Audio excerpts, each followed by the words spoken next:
Okay, I'm going to go ahead and get started. Thanks everybody for joining us. My name is Renee LeBron. I'm a co-founder of Women Founders Network. We are actually just kicking off our 12th year, which is astounding to me. We started this many years ago. Daria Elenitar and I started it because we just didn't see many people focused on female founders. Fortunately, that's changed, and now there are a lot more. There are funds and there are events, but we still love ours, and we're so glad to see all of you here. So, as some of you know, our signature event is a fast pitch competition that we hold every October, and we are just now opening up the applications for this year, and those applications are open through May 31st. So if you want to enter, I encourage you to go to the website, find the link to the application, and apply. And just so you know, we have two tracks. One is a tech track, and one are tech enabled, and the other is more of a consumer CPG track. We have $55,000 worth of prizes. There's no equity; it's just cash and services. So we really encourage everybody to apply. If anybody on here is interested in the Next Gen Investor Program, that is open for application through April 31st. And if you are in high school, I don't know if any high schoolers are on the call, but if you are in grades 9 through 12, you can apply for our Junior Venture Capitalist Program. And if you're in college, you would apply for our Due Diligence Analyst Program. So we will teach you kind of the basics of how you would analyze a venture capital opportunity.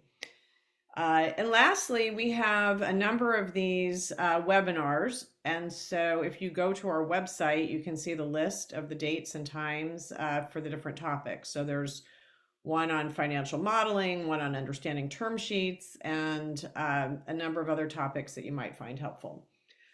But today I am going to be talking about delivering the fast pitch. And I have with me Christine Wang, who is the co-founder of Keenly, who was one of our finalists this year and in the tech track.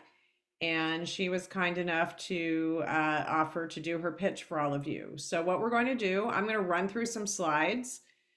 Then Christine will do her pitch, sort of as a live example, and then you can ask questions of Christine and of myself on anything related to pitches. So I'm going to kick this off and share my screen. Give me a second here. And there we go. All right. Hopefully everybody's seeing that. This is really around your pitch deck and what needs to be in the pitch deck. So the first thing you should really think about is, what is the purpose and the goal of your pitch deck? So I think some people go in feeling they have to tell their whole business plan, and they include a lot of information and a lot of data. But really, all you're trying to do is get people interested and excited, right? This is maybe 3 minutes, 5 minutes, 10 minutes, however long you are being given. It is certainly not enough time to provide all the information and data that you have. You just want to get invited back to tell people more. So you want a concise and compelling message that communicates very clearly what your business idea is, what its value is, what problem you're solving, and all the things that we're going to talk about. So don't feel you need to cram lots of information in there. And we'll talk about that more as we go through. One thing that you might think about is that you probably need different versions of this deck for different audiences or purposes. So as I said, it might be a 3-minute pitch. It could be a 10-minute pitch. It might even be a 30-minute meeting. So clearly a 30-minute meeting, you are going to have a lot more information in there than a 10-minute pitch. And depending on whether or not you've met with them before or not, you might have a 10-minute pitch deck that has a lot of appendices that you can go through. So you need to think about what is the purpose of the meeting, what is the objective that the audience has, and provide the right pitch deck for that. Once you've given this pitch deck a few times, you will see what resonates and what doesn't. Where do you get stuck? What did people really find interesting and want to dig in on? And then you can iterate based on that feedback. So hang on. So I'm going to go through a list of the must-haves. I'm not saying that your deck has to look exactly like this. There are a few, but I would say pretty much everything in here you need to touch on. Your slides may be a little bit different depending on your specifics, but you need to cover these topics. Think of yourself as a storyteller. You are trying to tell a story with absolute clarity. When people walk out of that room, they need to be able to recount what you told them. If it's not clear and they are struggling to say what your business idea is, what your company does, you have not told a very clear story. So you might find some examples helpful. Probably the most famous online example is you can find the original pitch deck for Airbnb. And I think you'll be surprised if you haven't looked at it, how simple it is. But it just told a very compelling story about a problem and a really unique solution to that problem. You should also watch other competitions. A lot of them are online, and you can see as you are listening to these pitches, which one of them do you think like, wow, that was really good. I really got it. And some that you thought like, wow, that seemed like a struggle. And how does that line up with your pitch? So these are the sections. And by the way, these slides will be available, so don't worry about that. So kind of starting across the top, problem and solution. This is so critical. You need to convey the problem that you are solving and what the solution is. If you can't get people started there, you're never going to get on track. And again, I'll go into each of these boxes. Why now? How big is the market? What's your business model? Competition and competitive advantage. Who are your customers? Talk about your team and your financials and your metrics, and then the ask. And again, I'm going to go through each of these boxes. Okay, so first is, what is the pain point that you're solving and how is it being solved today? This should not be a really long explanation, right? It could be, I'm going to take just a silly example. You know, when it rains outside, I need something to stop myself from getting wet. The umbrellas that I use today, when the wind comes, they blow, inside out and don't keep me dry. Okay, that's obviously a silly example, but that's what I'm talking about. So I think you would be surprised at how many people just start talking about this unique product that they have, and they don't really tell me what pain point they're solving. So, it's a problem, it's a solution looking for a problem. So what's the problem? How is it being solved today? If you say, oh, there's no solution today, well, there's typically a solution. It may not be a product. It may be a manual solution. It may be that, they do nothing, right? And they just hope that they can deal with the consequences. So what's the pain point? How's it being solved today? 2, what's the solution? And this is where you might share your aha moment. So you might, where people would say, I realized that, this was just something that bothered me every single day. And so, I knew there had to be a solution. So what was that aha moment, and what is your unique value proposition? Unique value proposition. So if it's not unique, it's probably not that great. And then the third part of this little trio here is why now? Why now could be that there's new technology, there's new legislation. I think you'll hear that when Christine gives her pitch. What are the conditions that are making this a great time to enter this market. Why hasn't it been solved to today?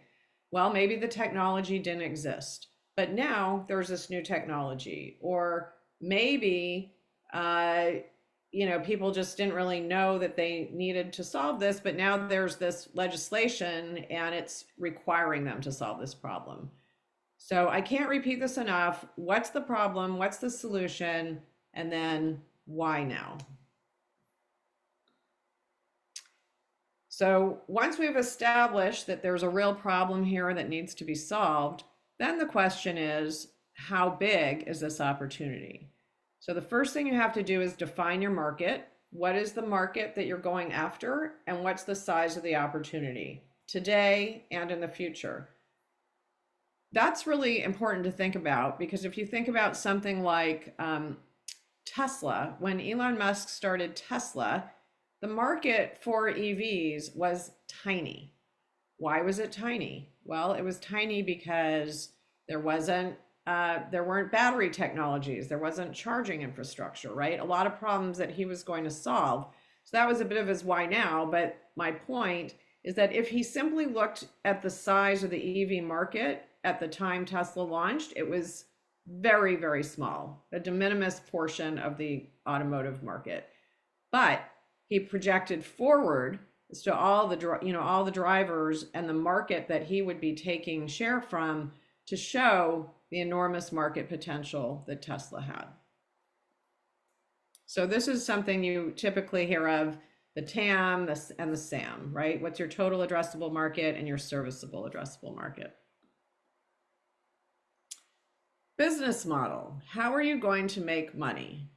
So are you a subscription service? Are you going to charge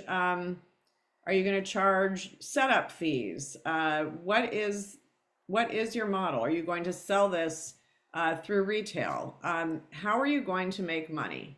Okay, and you need to think about the full economics. So I'm going to charge a subscription. It's going to charge me this much. I'm going to charge this amount. My customer acquisition costs, and my likely retention and lifetime value. So what's that cycle of money that's going to make this a profitable business? Okay. So competition. What's your competition and your competitive advantage? Think about direct and indirect. So there may be people doing same thing you're doing, providing a similar product that you are perhaps better, hopefully better than. But there's also indirect, right? So doing nothing is an indirect form of competition.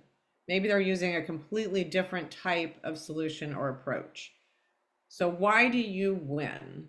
So if you going back to Tesla, any kind of luxury sedan at the time Tesla launched was competition. It wasn't necessarily just the EVs, right? Because people who wanted a nice car were not buying a Chevy Volt at the time, right? It was a small, not terribly attractive car, and you bought it only if you were really desperate to have an EV. So why do you win? You win because you are doing a superior job of addressing your customer segment's needs. So you need to explain what that is. And speaking of customers, who are your customers? So specifically, who are you going after today and later? Sometimes people forget about this targeting first. One of the hardest things for a startup is getting their first customers. So being able to talk about who you are targeting first, how you're going to get to them in a cost-effective manner is really important. And typically the founders are the early salespeople, and then you're going to move into other kinds of distribution channels, through partners, through a direct sales force, whatever it is. If you're doing D2C and then moving into retail. But you need to be really clear who you're going to target first. How are you going to get those first customers? You don't just put it out there and hope that they show up. Number 8 is your team. What are the unique qualifications of your team to execute on this plan? What are your gaps and how are you solving those?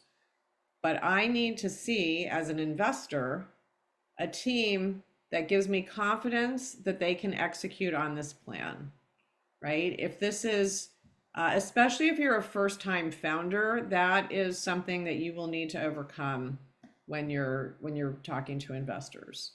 Okay, someone who's done this a bunch of times before has a much better advantage because they can point to the fact that they've done it before. So really think hard about, again, what's your story? How are you going to convince people that you are the right team for this opportunity? And then the financials and the metrics. Past, if you do have revenue, and future. I think you have to go out 3 to 5 years. I typically suggest 5. I know that's hard. Remember, we're not looking for, precise numbers. We're looking for precise numbers, but we know that they are a forecast. They are built on a model that's built on reasonable assumptions. What I'm trying to see as an investor is that using some set of reasonable assumptions that you can achieve this plan. If your assumptions are things like 20% conversion rates and you're a D2C company, and average for the market is 3%, that's not going to be a reasonable assumption. So people are going to ask you about some of your assumptions. You need to know what those are. And you need to show that it is based, again, on reasonable assumptions. When you present your financials, I would also show key metrics. So if, for example, your business is built on subscribers, or if you're a SaaS software product, what's your monthly recurring revenue per customer?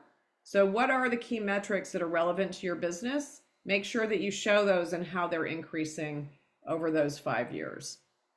And how much traction you have today, if any.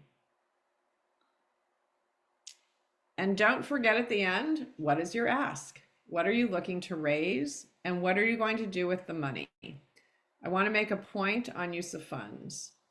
Oftentimes what I'll see is we're going to spend, a third of it on marketing, a third of it on hiring staff, and a third on product development.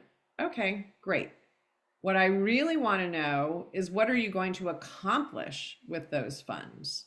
So meaning, this will get me from MVP to, this many customers and where I can raise my seed round.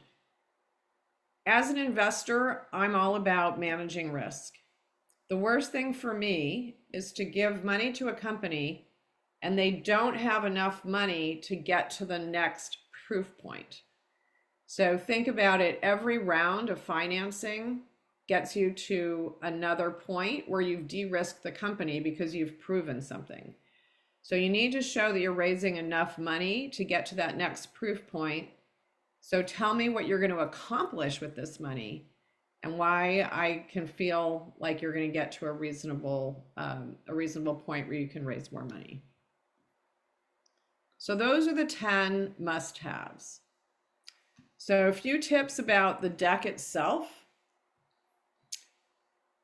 This is a suggestion. People may have different ways of doing this. I tell people, write your story first. Think about what your bullet points are. Think about those 10 slides. What's your story? What are the bullet points? And then make the slides. The problem is, if you start making slides and you don't really know where you're going, you're going to end up just throwing a bunch of stuff in there that you don't need. So think about your story, then make the slides. They can be very basic. They don't have to be beautiful. And then lastly, do the design. If you want to add your branding and make them look beautiful, great, but do that last. Simplicity usually wins. If you look back, I mentioned the Airbnb example. I think you will be surprised at how simple it is. Stay out of the weeds and make it memorable. If you start throwing a lot of data at people, it will be hard to make it memorable. What you really want them to remember is that this was a big problem and you have a great solution. It's a big opportunity and you have the product and the capability to solve it. That's what you want them to remember. If they need a lot of really specific data, they will come back and ask for it. Lastly, think about presentability. So again, if you start to cram a lot of data into those slides, you will find that your slides are not readable. I saw a presentation yesterday. It was the tiniest print, and on a giant screen, nobody in the room could read it. I don't, it was really designed for a book that someone would read, not for a presentation. So you are making a presentation here. This is not necessarily a book that people are going to read. So a few other tips. Hang on, go back there. Practice a lot, right? Don't get in there and assume that, you'll figure it out. Nail the timing. So it is really hard for me when I see, even in our finals, and we are so clear, like you will be cut off at this time, and finalists get up there and I know they've practiced, and somehow 5 minutes in, they're only halfway through their deck, right? If you're on the last slide, people are going to let you finish up. But if you were only halfway through your deck, you're not going to get to finish, and there's going to be things that you don't get to share. So make sure you nail the timing. The best pitches I see, people will say, wow, that's amazing. You finished in exactly 5 minutes. Like, how'd you do that? Well, because they practiced. Get feedback. Anyone that ask friends who have startups who have pitched to look at your deck. Ask if you know investors who maybe aren't necessarily going to invest in your business, but they will watch your pitch. Whoever you can get feedback from, ask them what worked, test them, see if they understood what your value proposition was. Did they get what the problem was? If they can't recite it back to you, you probably were not very clear.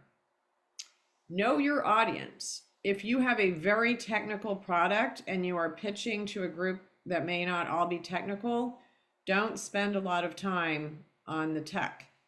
But if this is an audience that really knows this particular segment, you may need to be a little bit more detailed on the specifics around that particular technology.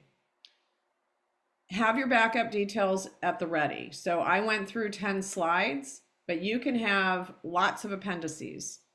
Think about every possible question you may get asked and make sure that you have something in there to cover it. So those are the do's. Let's talk about the don'ts. Don't get in the weeds. I've said that before. Don't get into too much detail. By the way, that is not just in your presentation, that's in the Q&A. One of the things that also happens is people will get asked a question, and the person answering will give a really, really long, detailed answer. It's not that that's a bad answer. It's that that person may have other questions, or other people may have questions. And if this pitch is only 5 minutes and there's 5 minutes for Q&A, and you take up 4 minutes with one question, they're not going to get to everyone else's questions. So answer the question specifically and directly. If they want more details, they'll come back later. Don't get in the weeds. Don't get defensive. When people ask a question, that's their prerogative. That's what they're there for. Sometimes people get very defensive, and not everybody asks questions in the nicest way either. You just have to be prepared for that, but don't get defensive. And don't forget to proof. The number of slides, we've all done it, right? You get up there and you're like, right? I do that. And then it throws you off because you see it. But more importantly, it sends a signal to people that you may not be careful with details. Don't read your slides. If I just stood up here and did that, don't get in the weeds, don't get defensive, don't forget to prove, don't read your slide. It wouldn't be very interesting. I could just send you my deck and you could read it. So remember that your slides are the points you want to get across, but you are explaining each of those points when you speak. Don't have too many words or slides. That is often the reason why people don't get through their deck. They have too many slides. I say 10 slides. My favorite thing is when people send me a deck and it's like, and there's 20 slides. Like, You have 5 minutes. Oh, I know, but those are, I'm just going to go really fast through those. You won't. You're going to get stuck. It takes you longer than you think. Someone's going to ask you a question on that slide. You won't get through. Don't have too many slides and don't have too many words on each slide. So that is the end of my slideshow. I'm going to exit here, and I'm going to now, I think before we take questions, what I'd like to do is let Christine do her pitch. Think about the things that I've just gone through and think about how Christine has addressed those points. And then we can ask questions if there's things that you think maybe, didn't align. I'm sure it does, but if you think it didn't align, we can talk about why that may or may not be the case. So Christine, thank you, and over to you. Hi, everyone. I'm Christine Wang, the co-founder of Keenly. Can everyone see my screen okay? Okay, great. So I was born in New York City to a single mom who toiled in factories and sweatshops until she got a job with regulated hours and decent pay. How companies treat their workers has always been a visceral part of my life. My co-founder Tulsi grew up in Southern California, where she regularly watched forest fires out of her kitchen window. Environmental and social issues are really real to us. We grew up and became investors at a $2 trillion asset management firm. I was a research analyst evaluating companies on their environmental, social, and governance, or ESG, factors, and Tulsi was working with institutional investors on building more sustainable portfolios. We both came together because we realized that there was a huge gap between what companies were reporting and what investors needed to see. And this is quickly moving from voluntary to necessary, as a record number of companies are now subject to new reporting requirements and regulation. This is a massive market opportunity. The global ESG and consulting market is $12 billion. The current global software market is about $4 billion, but we expect that it will only continue to grow over time as 99% of companies expect to invest more in technology to meet these growing requirements. So what's the problem? Well, currently, because this is so new, companies are really not set up to report on ESG. There's a lot of confusion over what to report and how to report it. Unlike financial reporting, where you really can't be creative, ESG reporting is in the wild, wild west. We wanted to change that, and Keenly was born. Our algorithm takes really complicated ESG requirements, centralizes it all in one place, and helps companies to prioritize what are the most important industry-specific metrics that you should be reporting on, and what do the regulations require you to report on. Puts it all in one place and helps you gather that data, which is so cross-functional in nature across your company. So think of our platform as TurboTax versus reading the IRS website.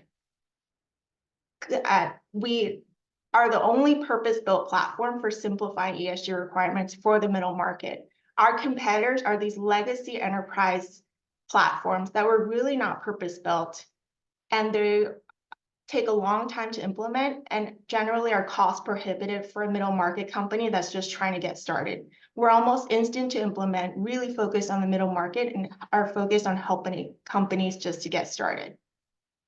Our go-to-market strategy is really focused on three main counterparties. So our first clients are ESG consulting firms. So think of these as the McKinsey's, but specifically focused on ESG advisory. So a lot of them are boutique firms that you've probably never heard of, but we help them deliver on their client deliverables in a much faster way, as well as middle market corporates, which have an inherent sustainability focus in their mission and are producing impact reports on a voluntary basis. They realize that they will eventually need these disclosures to comply to regulatory requirements as well.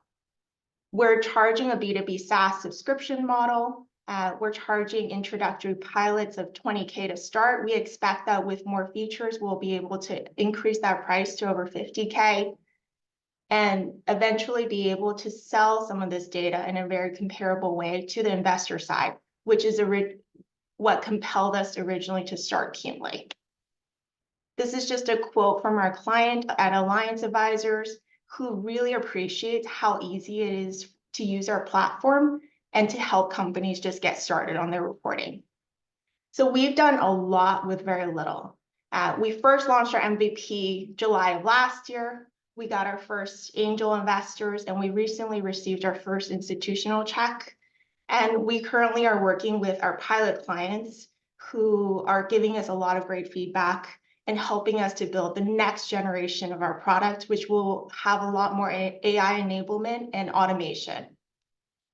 So we're currently seeking 250K, which will help us build out our product even more and use some of that client feedback that we've gathered to deliver on the next version of our product. So we're expecting to spend over 65% of the funds on product, with the remainder on sales and marketing operating expenses.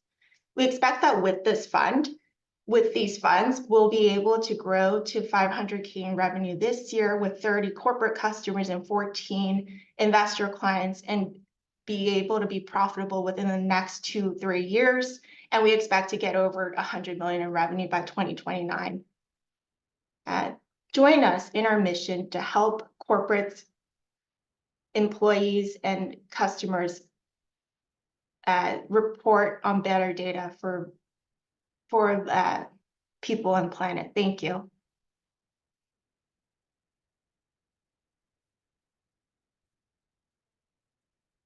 Thank you, Christine. So great job. So let's take questions. So hang on, I'm gonna look in the chat here.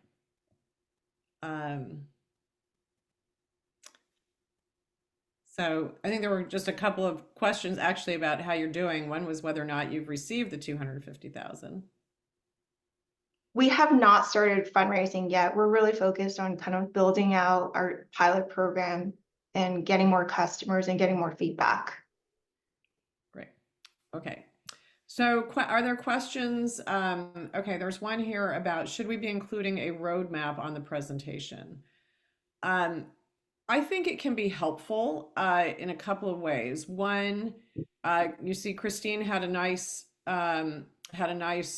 chart in there showing their traction, so what they had built and what their roadmap was. I think that can be really helpful in showing people where you are, because they want to know, what you've managed to accomplish to date, but also where you're going. So especially if your MVP is just the start of something and you need to show, this is really kind of what the full picture is, a roadmap can be very helpful for that. So I don't know, Christine, if you want to add anything, feel free to jump in. Yeah, I think it's helpful just to get a sense of, for us, it was helpful for people just to get a context of how long we've been working on this and what we've been able to do in a short amount of time. Yeah. And let's see, a question specifically for you. Did you create your own MVP or did you outsource it? We have a development shop that we work with and a technical advisor. Okay.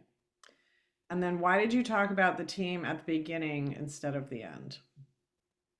It was just our preference. It felt like more natural. We used a lot of different versions, and we felt like it was very awkward because the story was sort of personal of why we're interested in this topic to begin with. It felt more natural to include it in the beginning. Yeah, I think it worked. I think it worked fine. It worked well, in fact, because she started with their aha moment, their, reason for being. And so I agree. I think it made sense to talk about the team at that point. It doesn't always work.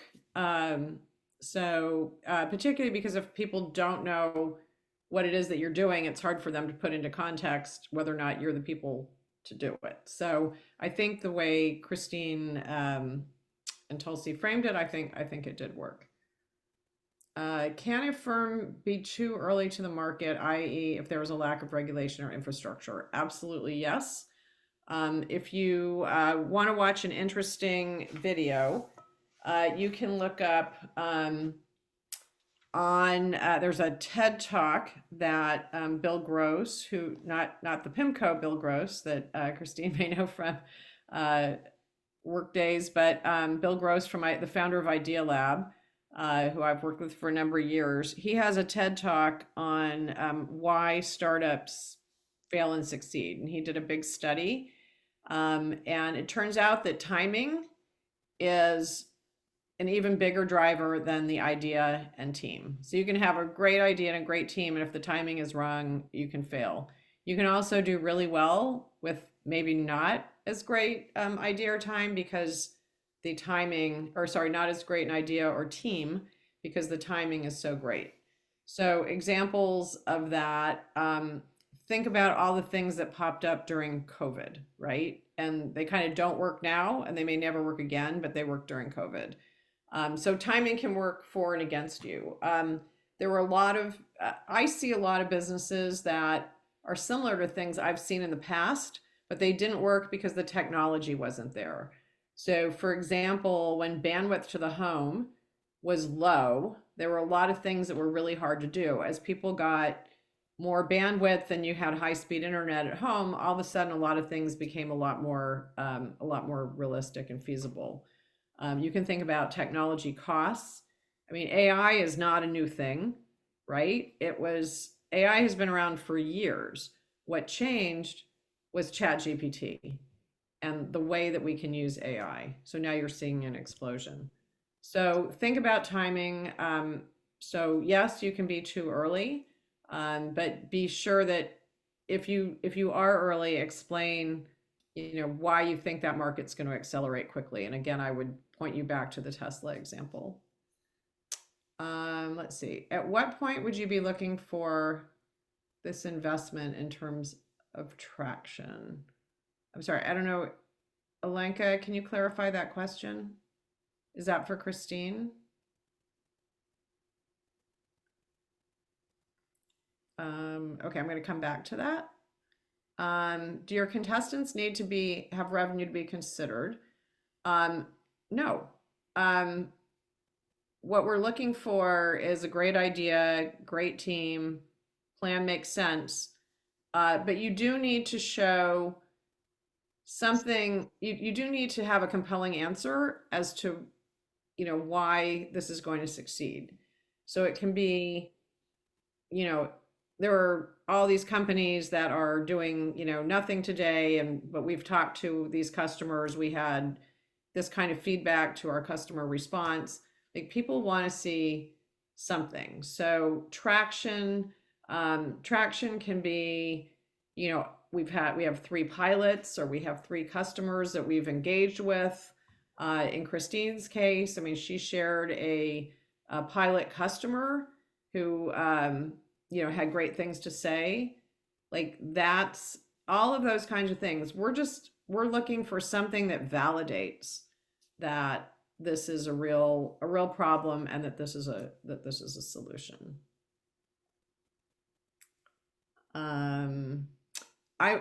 I would say to the question of have people not without revenue ever won, more so in tech, right? So in tech, it's hard to have revenue as early because you have to build something. If you have a consumer product, if you're a CPG, you're a food or beverage, it's pretty hard to win without revenue because you're just telling people like we have this product, it's going to taste great and everybody's going to love it. But until you've actually made it, it's hard to say it's going to taste good and everyone will love it. So in CPG, typically you will see people having more revenue before they get funded.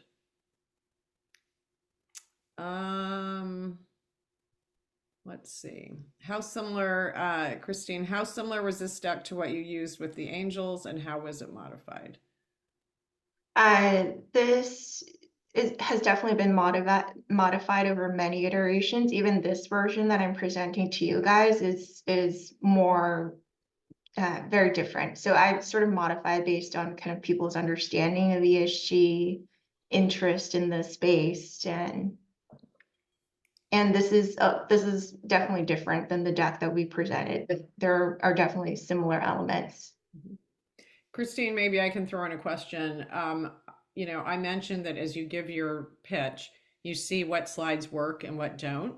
Was there a slide that you found like you particularly struggled with that you had to try out a few different ways before it worked? The product slide, Yeah. I think that's still sort of a work in progress because with like a B2B SaaS platform, it's really hard to get,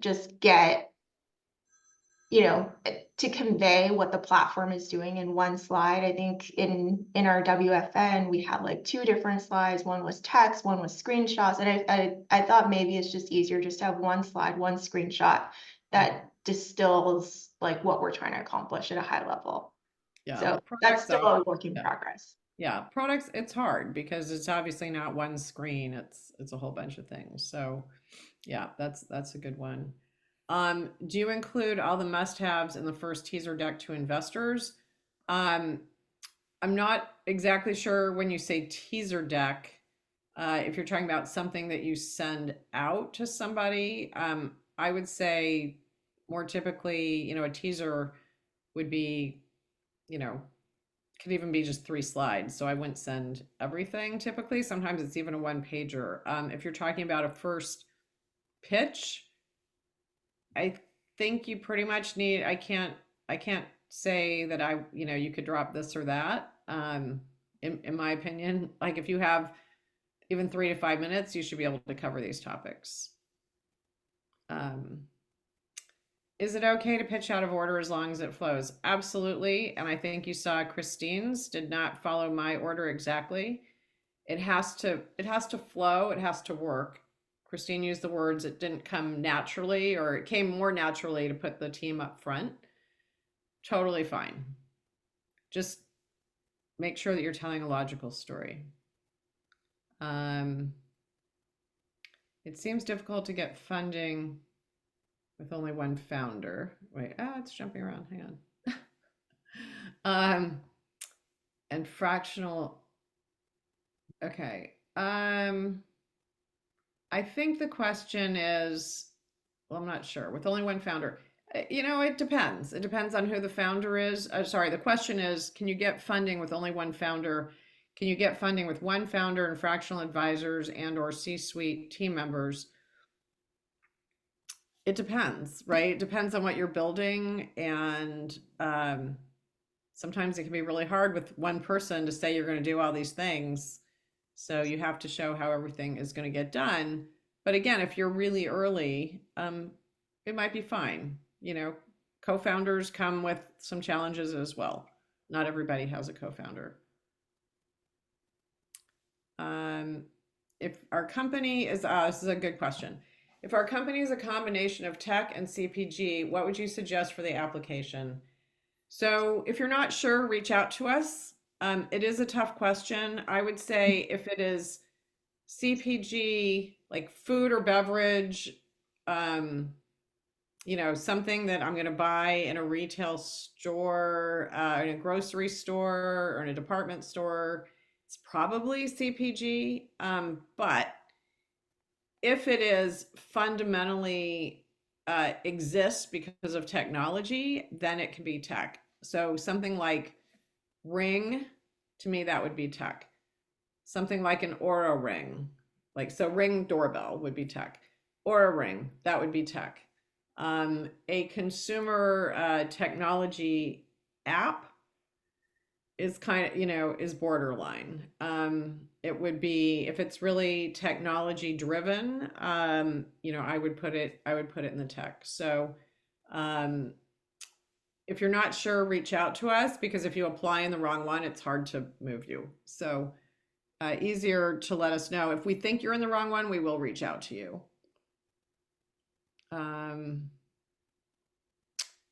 It's a good question. We have CPG with tech and development is $50K to develop. Would LOIs for distribution count as traction? Do other accelerators you have completed count? Are CPG bridges CPG in the tech? Again, covered that. So yeah, LOIs for distribution count as traction if the people distributing it are people that we think would be legitimate judges. Christine, maybe you could talk a little bit about your kind of how you thought about showing your traction and the companies that you talked to in your pilot. Yeah, I mean, when we pitched last year, it was October, we really had one client that we were working with, and we just sort of like emphasized the use case with her. And then we also talked about kind of, we were in late stage partnerships talks with these other accounting firms, and I think that was okay. I think ultimately, more traction is better and more compelling for the pitch, but you kind of like make do with what you have, right? So whatever progress you've shown that there is demand for this and proof point that you can show, whether that's an LOI or advanced stage conversation or something, the best would be obviously revenue. The better. So right now, I mean, we have 4 pilots in place. Some of them are half of them are paid, half of them are unpaid.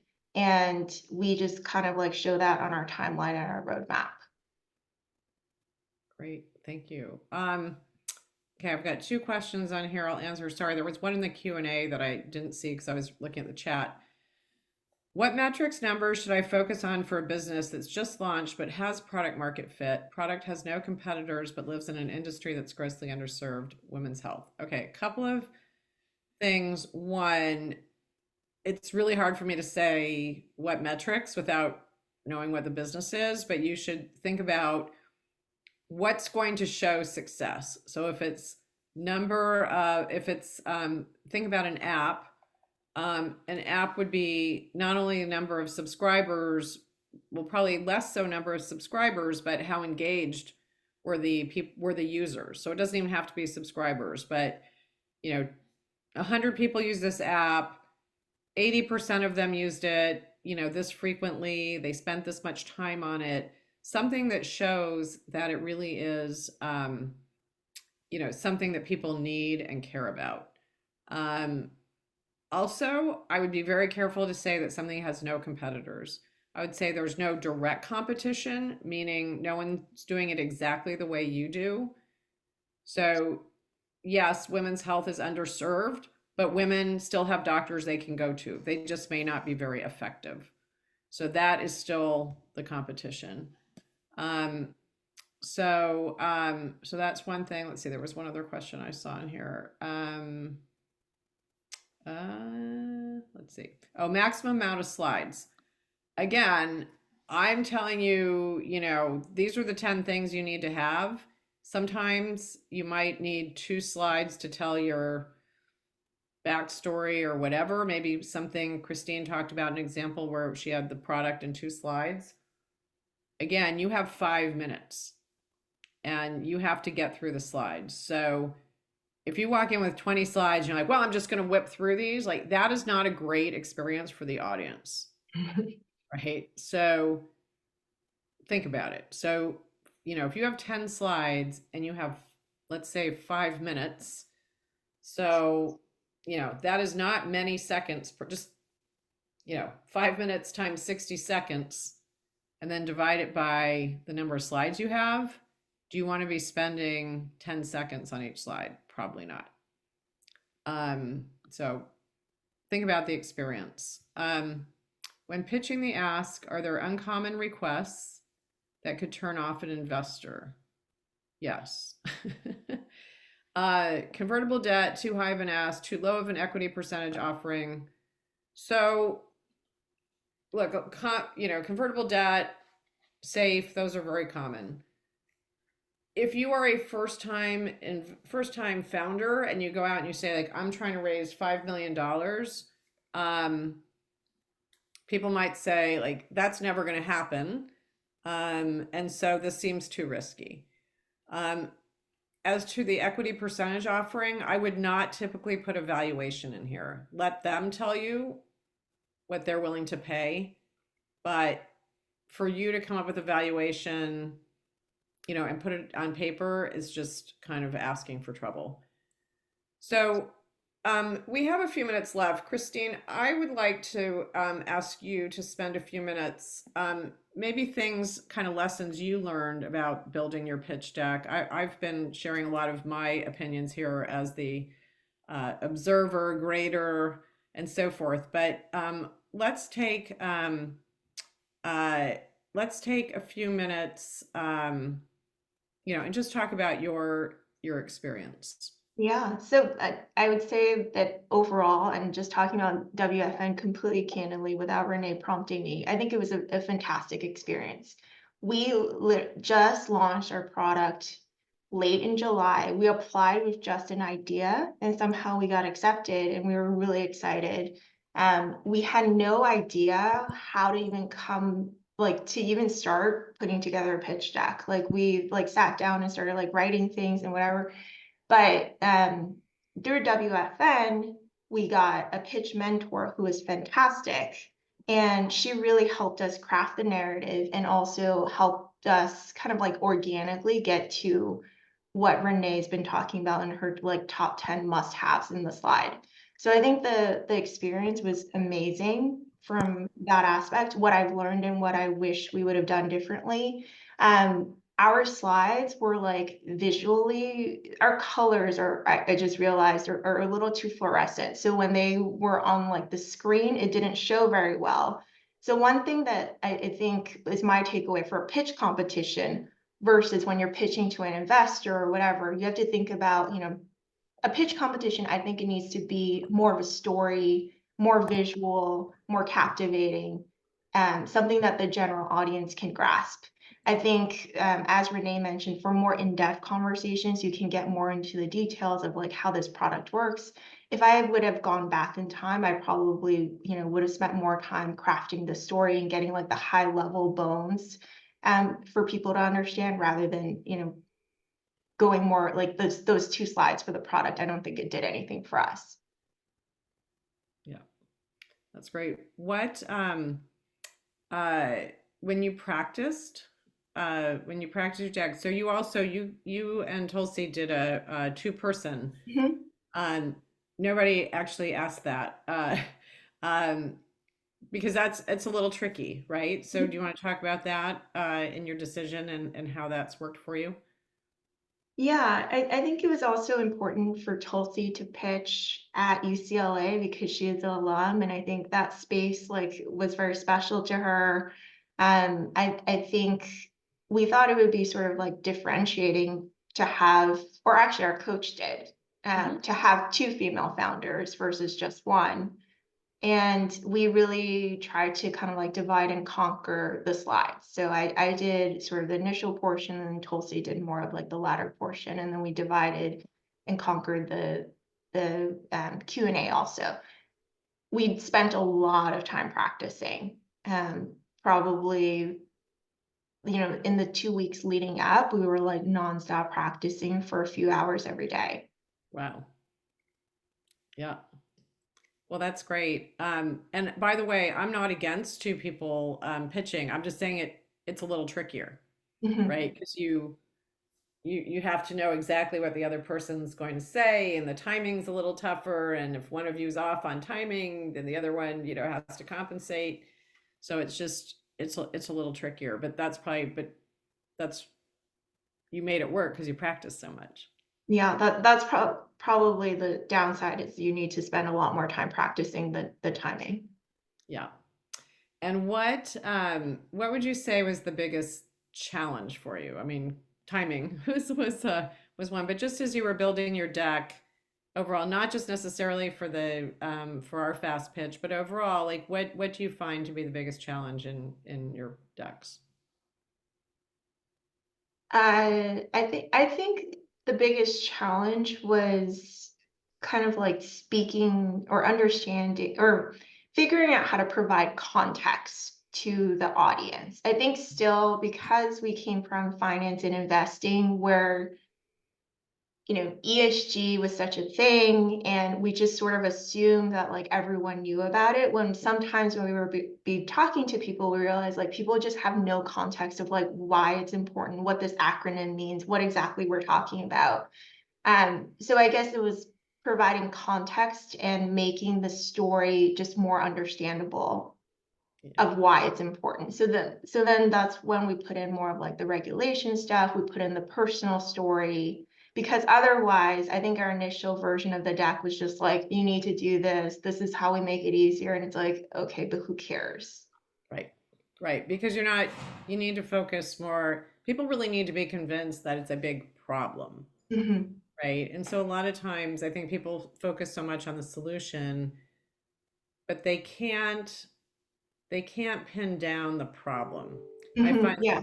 even I teach a class on business plans for startups at the UCLA Business School, and I would say that is often the hardest thing, for the students, is to really nail down and be clear about what problem they're solving, because Mhm. they get kind of like too many problems they want to solve, right? And that it becomes so big that they lose track of what their solution is supposed to be doing. So being really focused, I think, is hard, and being able to say that succinctly can be a challenge. So, okay, any other questions? We have just a few minutes. I see one on here. How do we get a pitch advisor? Is that only after you're accepted? Actually, it's when you're a finalist. So we got, I don't know how, we got 100 plus applications, 150. We narrow it down to semifinalists, then we narrow it down to the finalists. The five finalists in each category get a pitch coach and a financial advisor. So, unfortunately, it's not everybody. Um, so with 2 minutes to go, actually, let me just see what's on this Q&A here that I didn't, no, I got those. The goal of a go-to-market strategy. So the go-to-market is really, how are you going to what's your pricing? How are you going to get to your customers? Once you're in the market, all the things that relate to being in the marketplace. So, people kind of forget about those things sometimes. It's just like, we're going to sell. Well, okay, well, what's your pricing going to be? How are you going to find these people? How are you going to get there? So, Christine, I'm going to put you on the spot. I'm going to give you the closing words. Best advice for this group as a successful pitcher. Know your story, be really confident going in and just trust your gut and don't second guess yourself. I think that that is one of the hardest things. We're always like, oh, we don't have enough traction, we don't have all these things. And I think just be really confident in your vision and tell your story as confidently as you can.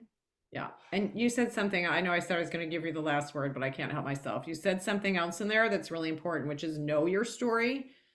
So a lot of times people will get asked a question and they don't know the answer. So in some cases, it's fine to say, I'd have to get back to you, like if it's a market question or something. But if it is, so how much revenue do you think you're going to have, in 5 years? Or what are your gross margins going to be? If you can't answer that, that will be an immediate nail in your coffin. So you need to show that you know your business, even if you are not the CFO. You can't say, let me check with my CFO. You have to own this. You have to know it. So we are at the top of the hour. Christine, thank you so much. Congratulations on your success to date. You've recently got won another competition, so that was great. So congrats on that. And I hope that we see a lot of you in the competition. I hope that next year to see one of you in that box to my left. So thank you so much. Thanks again, Christine, for sharing. I really appreciate it. Thank you. Thanks.